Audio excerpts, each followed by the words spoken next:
कालांतर में 5 पांडवों में से एक पांडव अर्जुन के पौत्र का जन्म हुआ, जिसका नाम था राजा परीक्षित। एक बार राजा परीक्षित जंगल में आखेट करने गए, उसी दौरान उन्होंने जंगल में कलयुग को देखा। परीक्षित ने कलयुग को तुरंत भूलोक छोड़ जाने का आदेश दिया, जिस पर कलयुग राजा के पैरों में गिर पड़ा और दया की भीख मांगने लगा। राजधर्म कहता है कि चरण में आए को शरण देना ही क्षत्रिय का परम कर्तव्य है। जिसके बाद राजा परीक्षित ने कलयुग को 5 स्थान निवास करने के लिए दिए और कहा, जहाँ मदिरापान, वेश्यावृत्ति, जुआ, हिंसा और पाप द्वारा अर्जित स्वर्ण होगा, वहाँ तुम्हारा निवास होगा। राजा परीक्षित ने इस समय स्वर्ण मुकुट धारण कर रखा था, जो उन्हें अपने पूर्वजों से विरासत में मिला था। यह स्वर्ण पाप कर्मों में लिप्त था। इसी बात का फायदा उठाकर कलयुग मुकुट में प्रवेश कर राजा के सर पर सवार हो गया। जंगल में आखेट करते राजा परीक्षित को प्यास लगी। उन्हें जंगल में एक कुटिया दिखाई दी। जब उन्होंने अंदर प्रवेश किया तो देखा ऋषि शमीक तपस्या में लीन बैठे थे। जब परीक्षित ने ऋषि से पीने हेतु जल मांगा तो तपस्या में लीन ऋषि ने कोई प्रत्युत्तर नहीं दिया। जिसके बाद कलयुग के प्रभाव से क्रोध में आकर राजा परीक्षित ने ऋषि के गले में मृत सर्प डाल दिया और अपने महल लौट आए।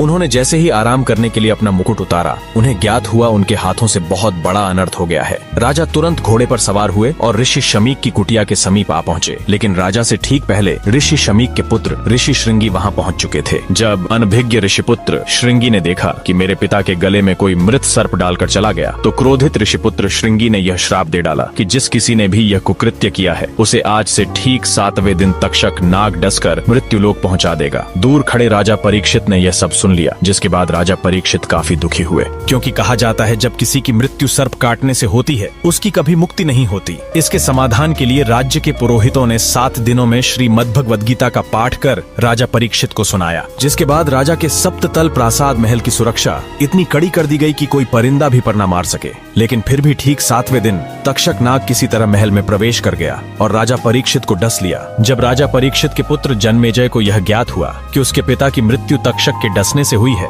तब जन्मेजय के मन में प्रतिशोध की भावना भभक उठी और जन्मेजय ने सांपों का अस्तित्व मिटाने की प्रतिज्ञा ली और सर्प दमन यज्ञ प्रारंभ कर डाला। जिसके कारण भूलोक के समस्त सर्प यज्ञ की अग्नि में आकर भस्मीभूत होने लगे। जिसके बाद नागों ने जाकर माता मनसा देवी से रक्षा की गुहार लगाई। तब माता ने अपने पुत्र आस्तिक को यज्ञ रुकवाने के लिए भेजा।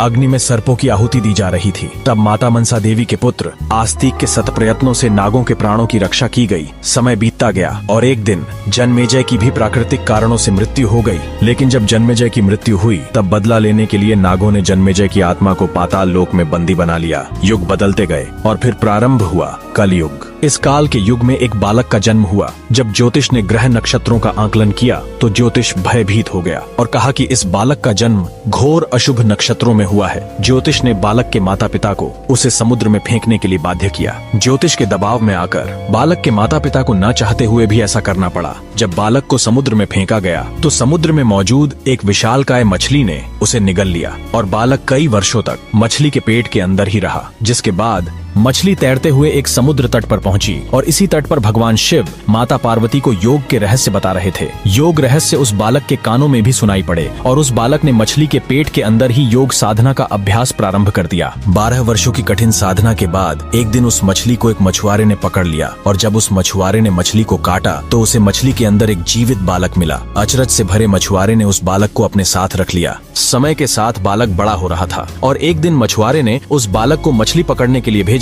जैसे ही बालक ने मछलियां पकड़ी तो देखा बाहर निकालते ही मछलियां तड़पने लगीं। करुणामयी बालक ने सभी मछलियों को वापस जल में छोड़ दिया और खाली हाथ वापस लौट आया। जब मछुआरे को इस बात का पता चला तो उसने बालक को बुरा भला कहा। जब मछुआरे ने बालक को बुरा भला कहा तो वह बालक उस स्थान को छोड़ अज्ञातवास की ओर निकल पड़ा। अपने भरण पोषण के लिए भिक्षा मांगने लगा और अपना संपूर्ण जीवन साधना में लगा दिया। समय बीतता गया और समय के साथ साथ